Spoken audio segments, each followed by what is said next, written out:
నమస్కారం అందరికి. వాళ్ళు మనతో పాటు మన స్టూడియోలో ఉన్నారు వేదిక్ ఆస్ట్రాలజీ అనుపమ గారు hearty welcome to our channel. Madam, first thing మేము చాలా హాట్ టాపిక్ తో మేము ముందుకు వచ్చాము ఇవాళ. ఎందుకంటే ఆడియన్స్ ని దృష్టిలో పెట్టుకొని, ఫస్ట్ థింగ్ ఓన్లీ ఆడియన్స్ ని దృష్టిలో పెట్టుకొని మాత్రమే ఈ టాపిక్ తీసుకొచ్చాము. అదేంటంటే, మనం ఎవరినైనా చూడండి, ఇద్దరు కపుల్స్ అంటే ఒక మెయిల్ అండ్ ఒక ఫీమేల్ కలిసి ఉంటే ఖచ్చితంగా వాళ్ళిద్దరి మధ్యలో ఒకళ్ళు వస్తున్నారు. జెంట్ అవ్వచ్చు, లేడీ అవ్వచ్చు.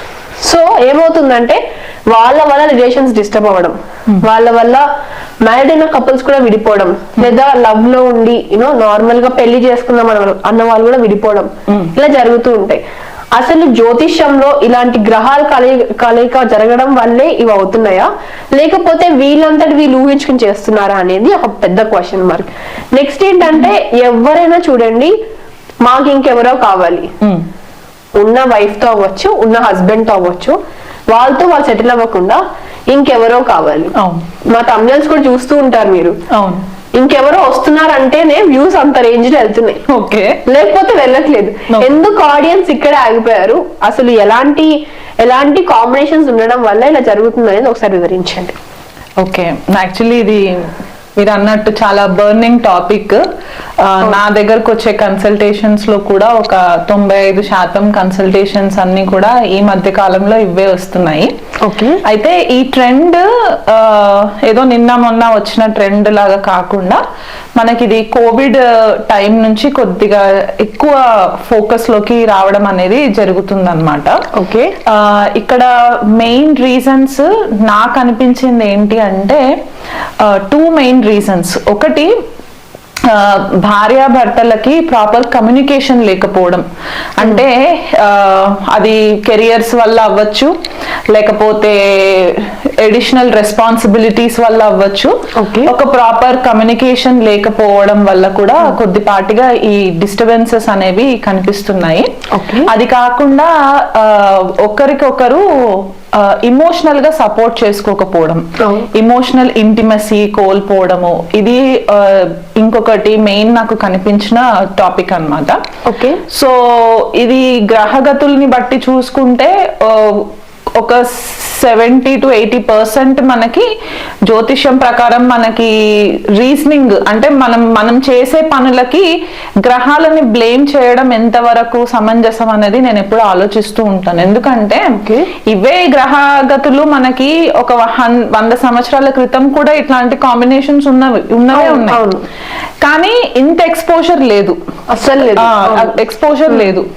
కాకపోతే ఇప్పుడు అంతా కూడా ఓపెన్ అయిపోయింది. అండ్ ఇంకొకటి నాకు అనిపించింది ఏంటి అంటే, చాలా మంది ఒక లెవెల్ ఆఫ్ యాటిట్యూడ్ కి ఎలా వచ్చేసారంటే, ఇంకా ఏజ్ ఎక్కువ కాలం బతకమేమో, సో ఉన్న టైంలో మనం ఎంజాయ్ చేసేద్దాము, హ్యాపీగా ఉందాము అంటే హ్యాపీనెస్ వాళ్ళ ఇండివిజువల్ పైన ఎక్కువ ఫోకస్ చేసేసి, ఇక్కడ భార్యని కానివ్వండి లేదా భర్తని కానివ్వండి, ఇక్కడ నేను ఒక స్పెసిఫిక్ మగవాళ్ళే అని నేను పాయింట్అవుట్ చేయట్లేదు, ఈ జెండర్ బయాస్డ్ కాకుండా లేడీస్ ని కూడా పాయింట్అవుట్ చేస్తున్నాను ఈ విషయంలో.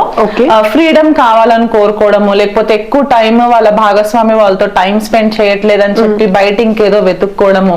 ఇప్పుడు ఫర్ ఎగ్జాంపుల్ ఎవరైనా మగవాళ్ళకి ఒక ఆడమనిషి కొద్దిగా నవ్వుకుంటూ కొద్దిగా ఇమోషనల్ గా మాట్లాడారంటే అక్కడ అవతల వ్యక్తికి కనెక్ట్ అయిపోతున్నారు. ఇక్కడ ఇంట్లో భార్య సంగతి కూడా పట్టించుకోవట్లేదు, కానీ భార్యకి ఇంట్లో బోల్డ్ రెస్పాన్సిబిలిటీస్ ఉండడము, లేదా ఆవిడ కూడా జాబ్ చేస్తూ ఉండి ఇల్లు మేనేజ్ చేసుకోవడము, వర్క్ లైఫ్ బ్యాలెన్స్ లేకపోవడము, దీనివల్ల డిస్టర్బెన్సెస్ అనేది ఎక్కువ అయిపోతుంది అనమాట. ఆ షేరింగ్ అండ్ కేరింగ్ అనేది చాలా తగ్గిపోయింది ఫస్ట్ ఆఫ్ ఆల్. అండ్ కొంచెము నేను అబ్జర్వ్ చేసింది ఇంకోటి ఏంటంటే, సోషల్ మీడియాకి ఎక్కువ ఇన్ఫ్లుయెన్స్ అయిపోవడము, మనకు కనిపించేవన్నీ కూడా కరెక్ట్ గా కనిపిస్తున్నాయి, ఇదే రియాలిటీ అని అనుకోవడము, ఒక మాయా ప్రపంచంలో ఉండడము. అంటే ఇంకా రేపు మార్నింగ్ ఏం జరుగుతుంది అనేది ఆలోచన లేకుండా ఈ నైట్ వరకు నేను బాగుంటే చాలు అనుకున్న ఒక మైండ్ సెట్ లోకి కూడా వచ్చేసారనమాట. పిల్లల గురించి పట్టించుకోకపోవడం. సో ఇక్కడ వీళ్ళు చేసే మెయిన్ ప్రాబ్లం ఏంటంటే, వేరే వాళ్ళకి అట్రాక్ట్ అయిపోయి సెల్ఫ్ వాలిడేషన్ కోరుకోవడం అన్నమాట. అంటే వాళ్ళకి అలా అవతల వ్యక్తి కొద్దిగా ఫ్లర్ట్ చేస్తూ మాట్లాడినా లేకపోతే కొద్దిగా కేరింగ్ చేస్తూ మాట్లాడేసరికి సైకలాజికల్ గా వీళ్ళు హ్యాపీగా ఫీల్ అవ్వడం, ఆ టెంపరరీ హ్యాపీనెస్ కోసము వీళ్ళు కొద్దిగా రాంగ్ స్టెప్స్ వేసేయడము, స్ట్రిక్ట్ బౌండరీస్ గీసుకోకుండా ఉండడము, అసలు వాళ్ళు దేని విలువిస్తారు, వాళ్ళ విలువలేంటి, వాళ్ళ ఫ్యామిలీ విలువలేంటి అనేది కూడా ఒక క్షణం మర్చిపోవడము, ఇవన్నీ జరగడం వల్ల ఈ సోషల్ ప్రెషర్ కూడా ఎక్కువ అయిపోవడం వల్ల ఈ ప్రాబ్లమ్స్ అన్ని స్టార్ట్ అవ్వడం మనకు కనిపిస్తుంది. అసలు ఒక సనాతన ధర్మంలో విడాకులు కానీ డివోర్స్ అనే కాన్సెప్ట్ అసలు లేదు టెక్నికల్ గా మనం చూసుకుంటే. కానీ అడ్జస్ట్మెంట్ ఉండేది, కానీ ఆ అడ్జస్ట్మెంట్ కూడా ఇప్పుడు లేకుండా అయిపోయింది. అంటే ఇక్కడ తగ్గాలి తగ్గాలి అదొకటి, ప్లస్ ఒక పర్సన్ భార్య కానీ భర్త కానీ ఒకసారి చీట్ చేశారు, మోసం చేశారు, వేరే రిలేషన్షిప్ లోకి వెళ్ళారు, వీళ్ళు అనుకోకుండా పరిస్థితులు ఇంకొక పార్ట్నర్ కి అనుకూలంగా ఉండి వీళ్ళు దొరికిపోయారు అనుకుందాం, వాళ్ళు అక్కడికి వాళ్ళని వాళ్ళు సరి చేసుకోవట్లేదు, దొరికాను కదా ఒకసారి, నెక్స్ట్ టైం అయిపోయింది, ఇది కంటిన్యూ అవుతూనే ఉందన్నమాట. So cheating is a choice. అది మీరు నేను కంటిన్యూగా చీట్ చేస్తాను అని మీరు మైండ్ ఫిక్స్ చేసుకుని ఉంటే దానికి ఎవరేం చేయలేరు.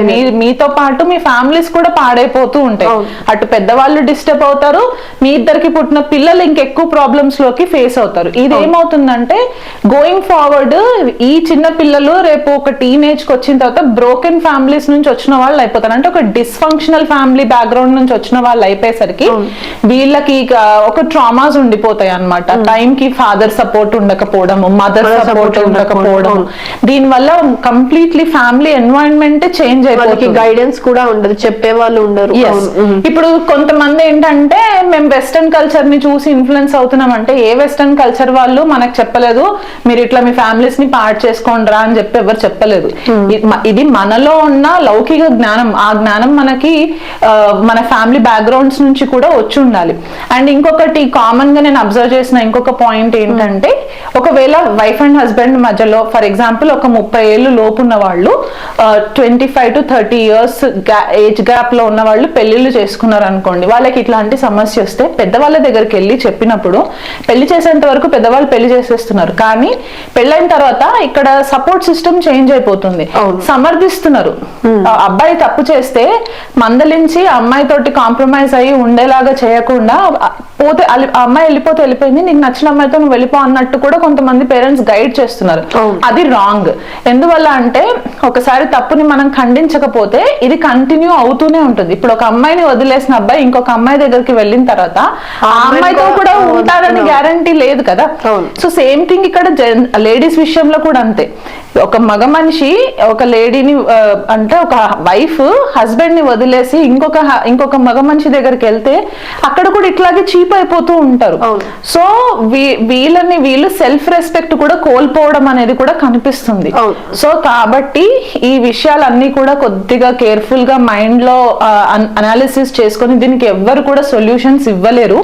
ఇది పోన్ ఏమైపోతుందంటే ఒక సైకలాజికల్ డిసార్డర్ లాగా కూడా స్టాంప్ అయిపోతుంది అన్నమాట. ఎందుకంటే ఆ టెంపరరీ హ్యాపీనెస్ కోసం ఏదైతే డోపమిన్ మనకి బ్రెయిన్ లో రిలీజ్ అవుతుందో ఆ డోపమిన్ లెవెల్స్ ని మీరు సాటిస్ఫై చేయడం కోసం అని చెప్పి మీ రిలేషన్షిప్ ని మీరు డిస్టర్బ్ చేసుకోలేరు కదా. అండ్ మనకి హిందూ సనాతన ధర్మంలో ఉన్న స్పెషల్ రిలేషన్షిప్ మ్యారిటల్ రిలేషన్షిప్, మనం దానికి కూడా వాల్యూ ఇవ్వకుండా మనము ఇష్టం వచ్చినట్టు చేసుకుంటూ పోతే సొసైటీలో మనకి ఇంకా వాల్యూ సిస్టమ్ లేదు అన్నట్టే అయిపోతుంది కదా.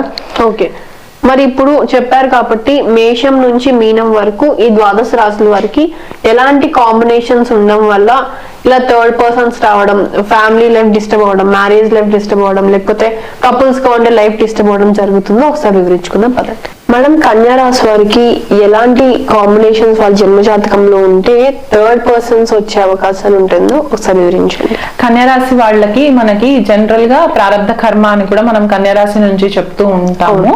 సో ఒకవేళ కన్యా రాశి వాళ్ళకి బుధుడు లగ్నాధిపతి అయి ద్వితీయాధిపతి అయిన శుక్రుడితో కలిసి అష్టమంలో ఉన్న లగ్నంలో అంటే ఇక్కడ శుక్రుడు నీచబడతారు. అదే కన్యా రాశిలో ఉన్న కన్యా రాశి బుధుడు కానీ కానీ శుక్రుడు కానీ సప్తమ స్థానంలో ఉన్నాయి. ఇప్పుడు సప్తమ స్థానం అంటే మీనరాశి అవుతుంది.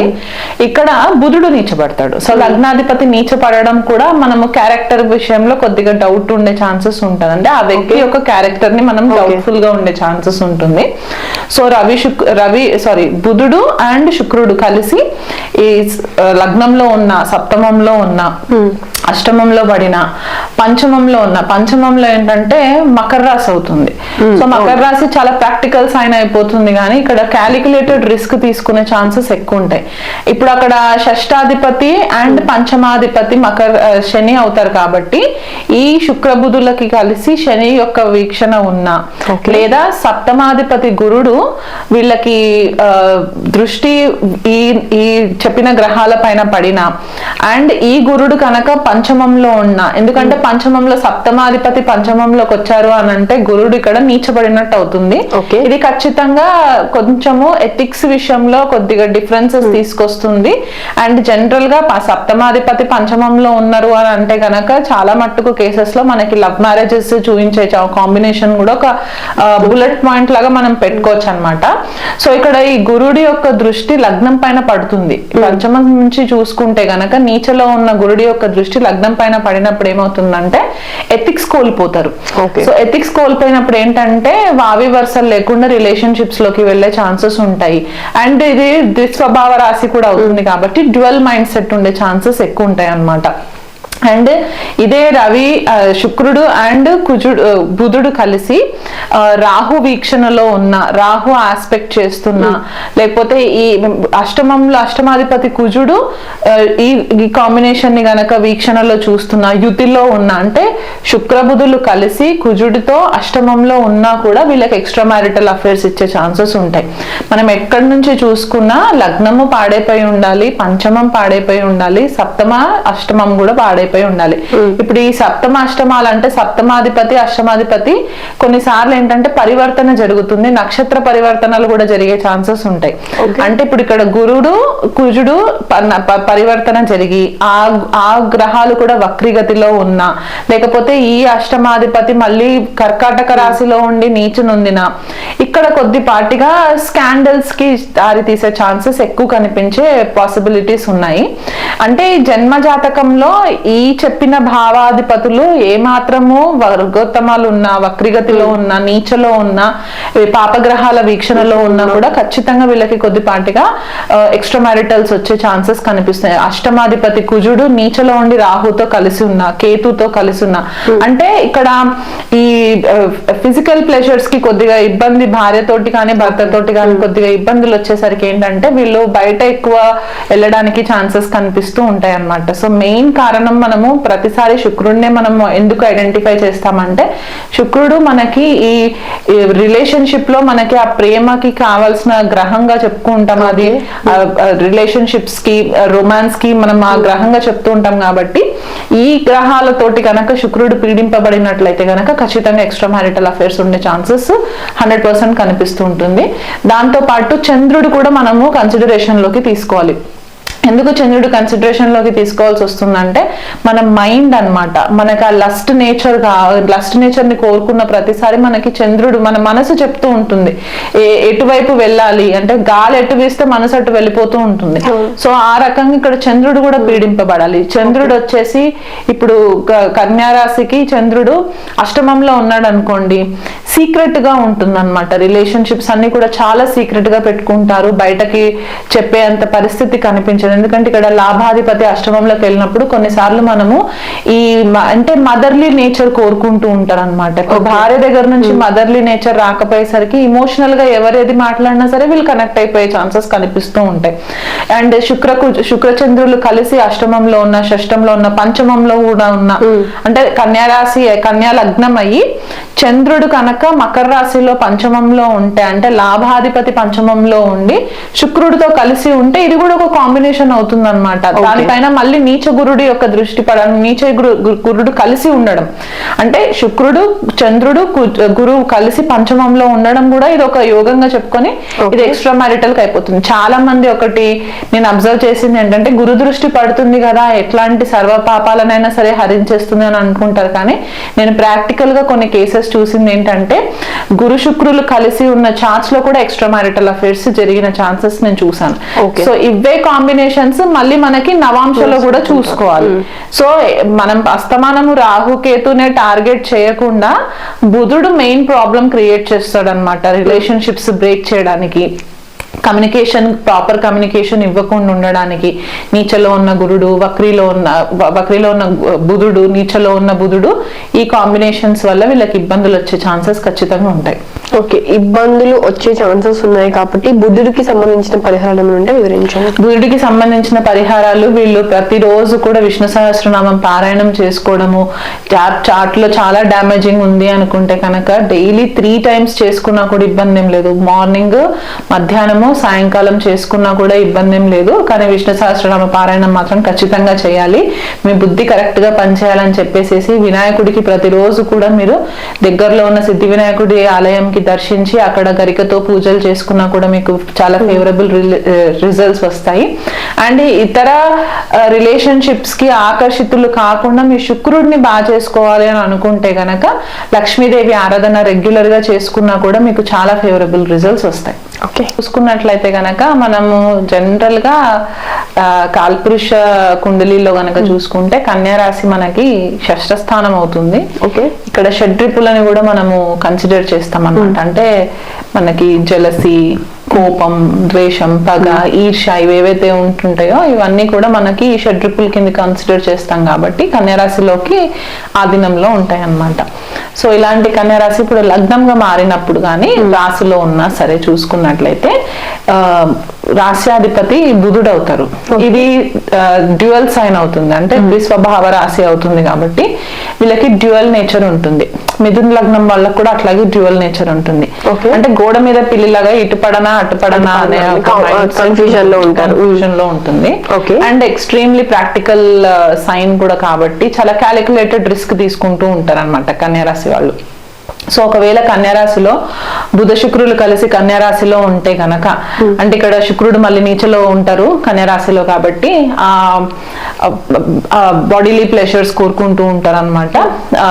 అంటే వీళ్ళకంటే తక్కువ స్థాయిలో ఉన్న వాళ్ళతోటి కూడా వీళ్ళు రిలేషన్ లోకి వెళ్లే ఛాన్సెస్ ఎక్కువ కనిపిస్తూ ఉంటాయి. ఎందుకంటే శుక్రుడు నీచలో ఉన్నప్పుడు సామాన్యంగా వాళ్ళకంటే తక్కువ స్థాయిలో ఉన్న వాళ్ళతోటి రిలేషన్ లోకి వెళ్ళడము, దానివల్ల వీళ్ళు నష్టపడము, ఇలాంటివి మనకు కనిపిస్తూ ఉంటుంది.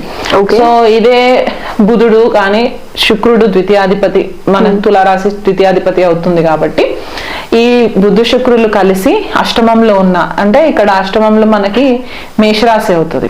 సో అక్కడ కుజుడు ఇంట్లో ఉన్నా సరే వీళ్ళకి కొద్దిపాటిగా ప్రాబ్లమ్స్ వచ్చే ఛాన్సెస్ కనిపిస్తూ ఉంటుంది. ఈ ద్వితీయంలో శుక్రుడుండి అష్టమంలో కుజుడుండి పరస్పర వీక్షణ పడుతున్నా కూడా వీళ్ళు అవతల వేరే పర్సన్ కి అట్రాక్ట్ అయ్యే ఛాన్సెస్ ఎక్కువ కనిపించే ఛాన్సెస్ కనిపిస్తాయి.